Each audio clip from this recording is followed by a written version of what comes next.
Are you worried about germs on your kids' toys? You're not alone.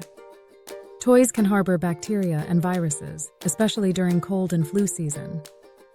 Let's learn how to disinfect them safely. First, gather materials. You'll need soap, water, and a safe disinfectant. Next, check the toy labels. Some toys can't tolerate harsh chemicals. Now rinse toys in warm water. This removes dirt and grime. Apply a mix of soap and water. Scrub gently with a cloth or sponge. Rinse thoroughly to remove any soap residue. Now it's disinfectant time. Use a child-safe disinfecting spray.